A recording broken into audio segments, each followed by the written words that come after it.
Close your eyes for a moment and imagine this. It's just before dawn near Kampot. The sky is still blue-black, but there's this thin line of pink waking up on the horizon. Around you, it's quiet, so quiet you can hear your own footsteps on cracked earth. And then, gently, you start to notice sounds.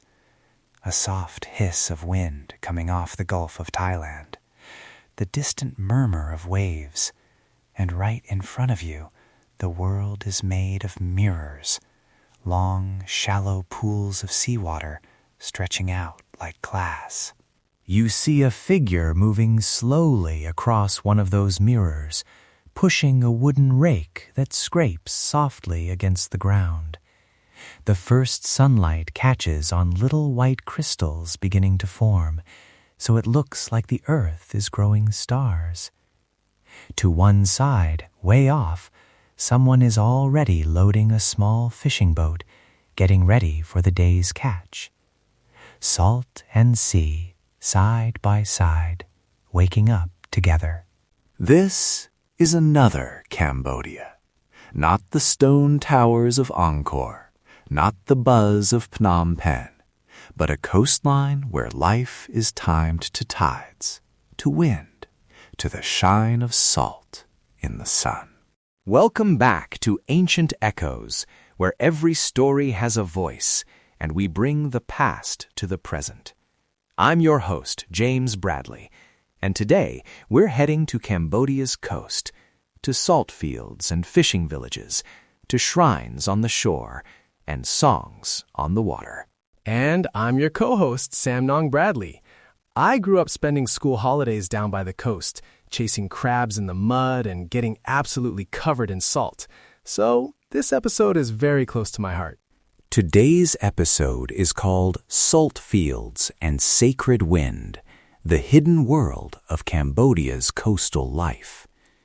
We're going to walk across those glittering salt pans, step on to quiet fishing piers, and listen to the stories that tie Cambodian coastal life to belief, to family, and to centuries of Khmer tradition.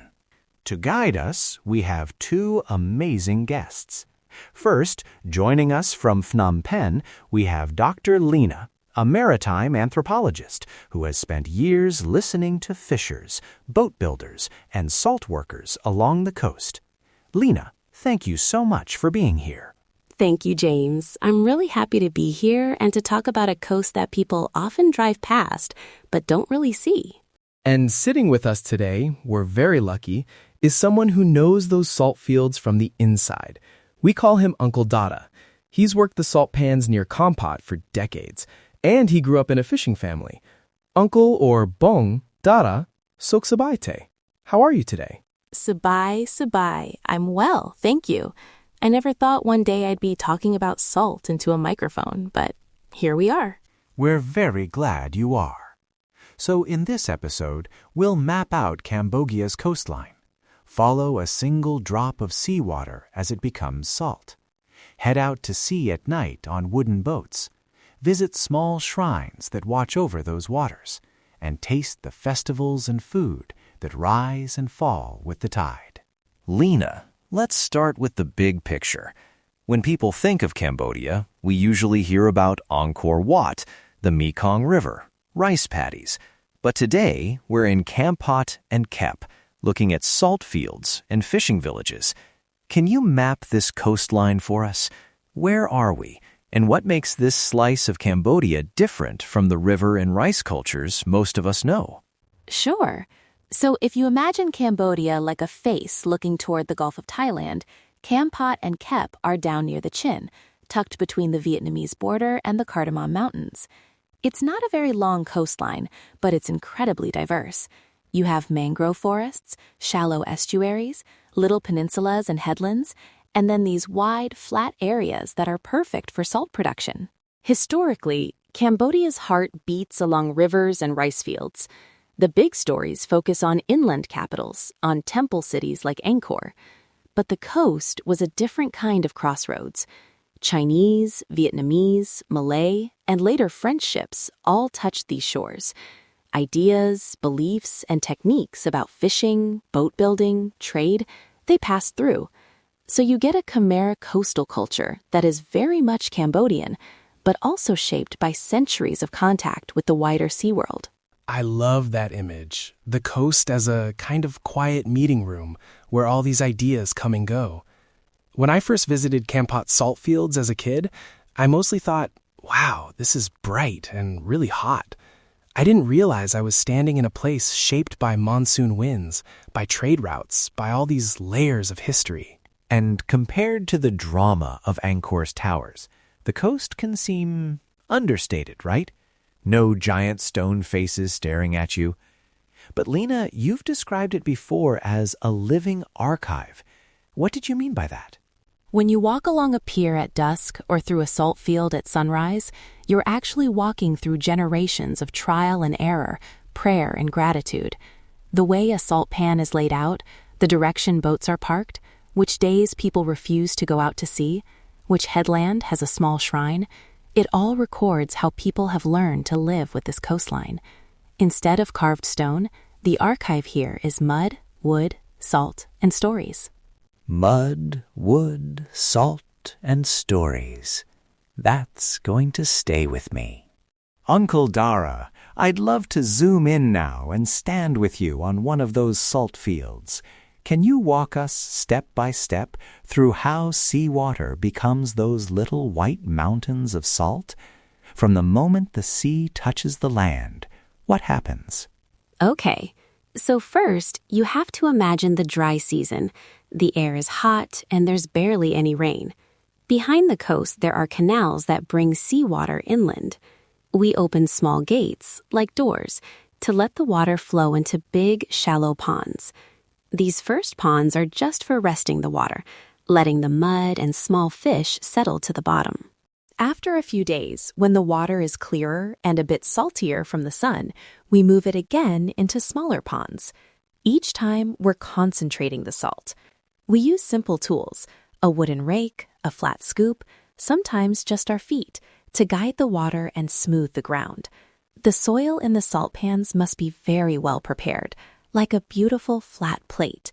If there are cracks, the salt disappears into the earth, and all your work is gone. I remember that, seeing everyone out there, smoothing the ground like they were polishing a floor. As a kid, I thought it looked like drawing huge lines in the mud. Yes, like drawing. Then finally, the water goes into the last pans, the real salt fields. These are very shallow. When the sun is strong, we can see the crystals start to appear on the surface after just one day. At first, it looks like a thin frost. Then it grows thicker. In the afternoon, when the sun is not so strong, we go out with rakes and push the crystals into long white lines. Then we gather them into small piles. From above, people say it looks like many little white temples. Little white temples made of salt. That's beautiful. What does a workday look like for you during the height of the season? When do you wake up? When do you rest? How does the family move with the sun? We follow the cool hours. We wake before sunrise, maybe 4 in the morning. The air is still soft then. We rake, we move water, we prepare the pans. By late morning, the light is like fire, and the salt reflects into your eyes. That's when we rest, go home, eat, maybe sleep a little. In the late afternoon, we go back. That's when we harvest the crystals and carry them to the drier ground in baskets. Some nights, when the moon is bright and the air is cooler, we keep working. You can hear the sound of rakes scraping, people talking quietly, time. That image, moonlight on the pans, walking on water and sky, this is why I always tell visitors, don't just rush through Kampot. If you can, stay overnight, wake up early, just to feel that atmosphere. It's hard work, but it's also strangely peaceful. And there's something so intertwined here. The salt, the sea, and the boats. Lena, when the salt workers are resting at midday, fishers are often out on the water. Let's climb from the salt pans down to the pier. What does traditional coastal life look like from the side of the fishing boats? If you walk to a small fishing port near Kampot or Kep in the late afternoon, you'll see wooden boats lined up, painted in bright greens and blues. Many still have that classic Khmer fishing boat shape. The bow rises up a little, like the boat is looking ahead. Under a simple roof, you might see families mending nets together, parents repairing the big tears, kids tying smaller knots, grandparents offering advice. Fishing there is often a nighttime activity. Around sunset, people prepare ice, fuel, food, and offerings. Then, as the sky darkens, one by one the boats start to leave. From the shore, you see this necklace of small lights moving across the water. Some fishers tell me that on very dark nights, they still navigate partly by the feel of the waves and the wind on their face, by knowing where certain reefs and sandbanks are, and by listening. Listening to what? To each other, and to the sea itself. On the water at night, people call between boats. They whistle or sing short phrases. In some communities, there are old rowing songs, rhythmic calls that keep everyone pulling together. Even with engines today, you still hear little chants, jokes shouted across the dark. It's a way of saying, I'm here. You're not alone out here. My uncle used to tell me that on really dark nights, the sea can feel endless, like you're floating in black space. So those voices, those songs, become like anchors for your mind. You know your neighbors are out there with you. Uncle Dara, you grew up in a fishing family. Do you remember any of those songs or calls from when you were young? When I was a boy, I used to sit at the front of the boat and pretend I was the captain. The older men would tease me. They sang short lines, something like, "Row, row, little fish boy, bring us home before sunrise." It doesn't sound very beautiful when I just say it in English, but on the water, with many voices, it makes your arms feel lighter. I can almost hear it. And there's another layer here, beyond technique and teamwork. Belief. Lena, along this coastline, how do sea spirits and shore shrines fit into daily life? For someone visiting Kampot or Kep for the first time, what might they actually see if they look closely? If you walk along the pier or near a small harbor, look for little bright spots of color. A red cloth tied to the bow of a boat, a garland of jasmine, a few sticks of incense stuck into a cracked shell. Many fishers make small offerings before they go out, asking the sea for safe passage and a good catch. On land, you might see a tiny spirit house near the water, like a miniature temple on a pole, or a shrine under a big tree facing the waves. Some of these are dedicated to Nyak Ta, local guardian spirits. Others are connected to Buddhist practice or to stories of Nagas, the serpent beings that in Khmer belief connect water and land.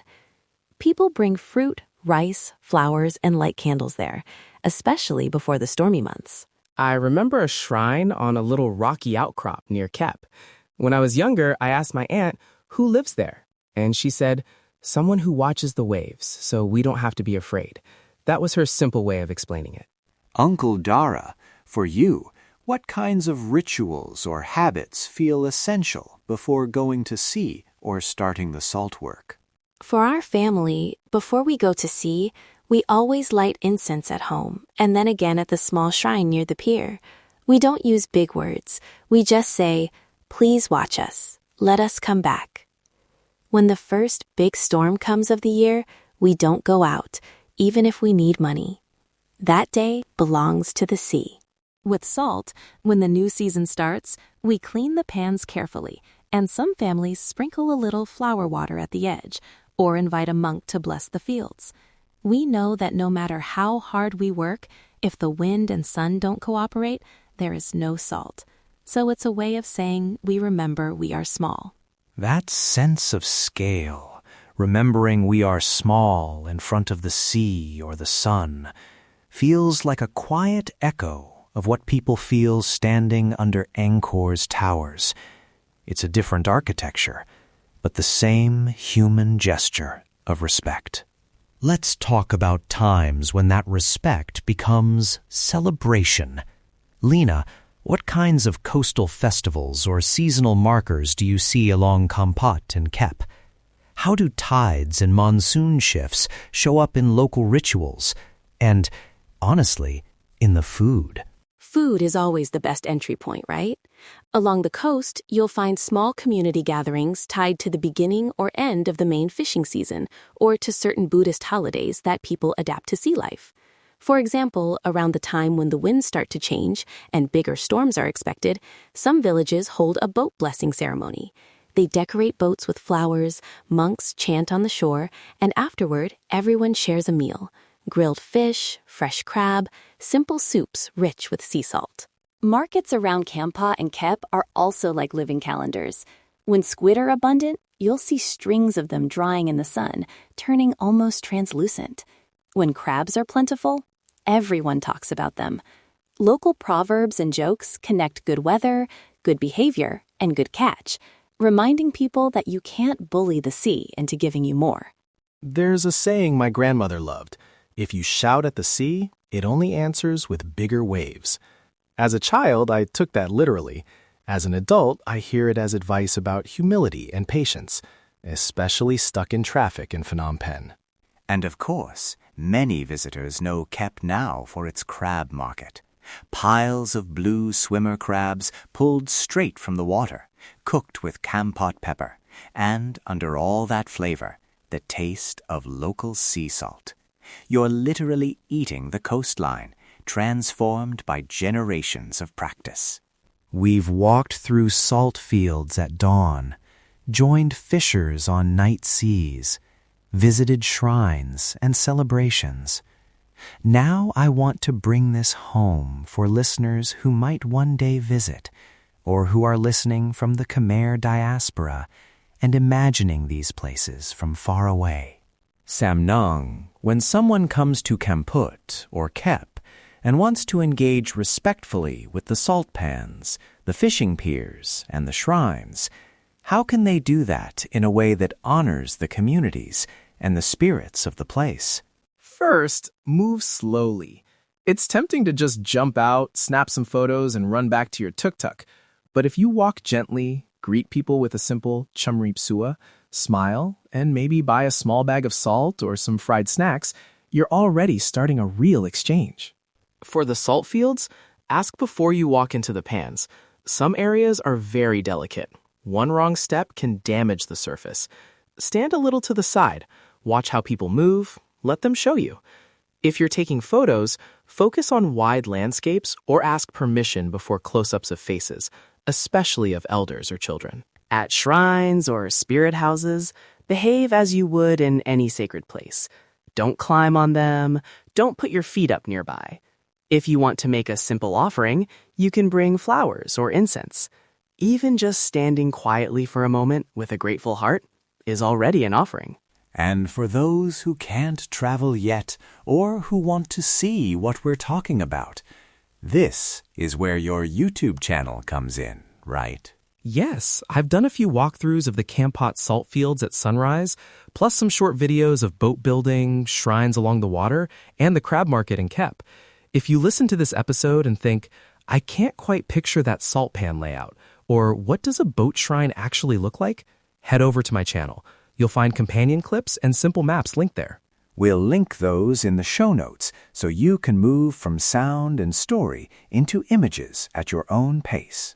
Before we wrap up, I'd love a final reflection from each of you. When you think about Cambodia's coast, those salt fields and sacred winds, what's the one feeling or idea you hope listeners carry with them? For me, it's that ordinary-looking places can hold extraordinary wisdom. A cracked wooden pier, a muddy path between salt pans.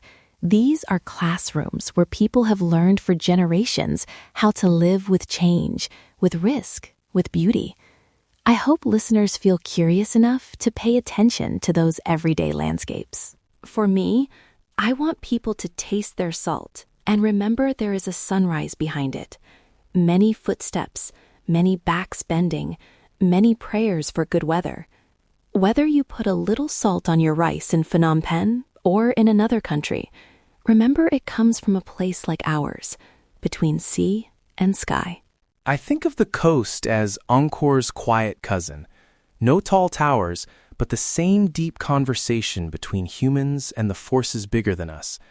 If you ever stand in Kampot or Kep with the wind on your face and the smell of salt in the air, just take a minute, breathe, and listen. The echoes are there if you let them speak. Salt fields and sacred wind. We've seen how Cambodia's coast weaves together sea spirits and family livelihoods, how mirror-like pans and wooden boats become archives of resilience and devotion. From night songs on dark water to tiny shrines watching the waves, this shoreline is so much more than a pretty backdrop for photos. It's a living chapter of Khmer culture. We would love to continue this conversation with you. If you have photos or memories from Cambodia's coast, or from any shoreline that's meaningful to you, share them with us on social media. Tag Ancient Echoes and tag Samnang's YouTube channel so we can see your stories, your waves, your salt fields. We'll be sharing companion maps, clips from Kampot and Kep, and more glimpses into this hidden coastal world. And if this journey spoke to you, follow Ancient Echoes wherever you're listening and subscribe so you don't miss our next trip into Cambodia's rich tapestry of history and culture. Until next time, journey through time with us, celebrate Cambodia's rich heritage, and let's unlock the echoes of history together.